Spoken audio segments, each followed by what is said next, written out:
Welcome back. Today I'm sharing this beautiful engagement cake. So this cake was made for a very dear friend of mine who I think actually loves frosting more than I do.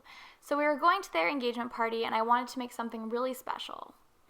So this is definitely an interesting cake combination. I don't think I would have ever picked these flavors out, but it turned out delicious, so Taryn really does have an eye for cakes. She wanted just classic vanilla cake layers frosted with an Oreo buttercream, and then I also decided to add some crushed Oreos in between the layers just for a bit of texture and a little bit of color.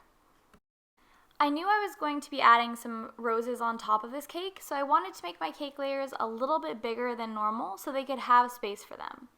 So these are a bit thinner than my usual 7-inch cake layers, and I've also trimmed them with a serrated knife to remove any caramelization both from the sides and the top of the layers. So once my cake layers were fully stacked, I began to work on my crumb coat, which is just a thin layer of frosting that helps trap in any crumbs, and also in this case helps make sure that all those Oreos between the layers stay in place. So once I had covered the entire cake in that first layer of frosting, I chilled the cake for about 5 minutes in the freezer until the frosting was just firm to the touch, and then I went to town on my second thicker layer of frosting. So as you can see here, I'm really layering on that chocolate buttercream. I'm not holding anything back because there's only one layer of this frosting and it's that delicious. You really want to put as much on there as you can. However, if you're not a big frosting fan, you can totally add a thinner layer of frosting or even decorate this cake in a semi-naked look. So next came time to decorate the cake. Using some edible art paint in the glamorous gold shade and a large paintbrush, I had a lot of fun creating some splatter marks around the cake. I decided the cake needed a little something extra, so I also added on some gold brush strokes.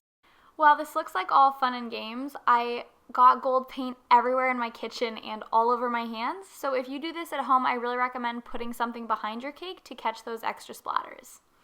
Once I was happy with the amount of gold on this cake, it was time to work on the top of it and add those flowers. So something I've been doing lately is adding a small half cardboard cake round on top of my cakes, covering it in frosting just to cover it up so you can't see it, and then adding my flowers into that extra amount of frosting.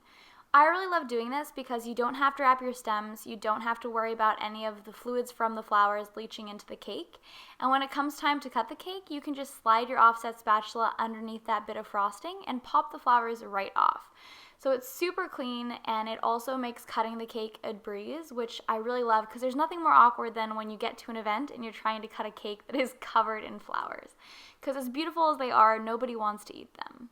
So this is the approach I've been doing lately, but you could also just wrap your stems in floral tape and go that way as well. So I hope you enjoyed this winter engagement cake. Sadly, we won't be cutting into it today, but you can find the recipe up on Chelsweets.com.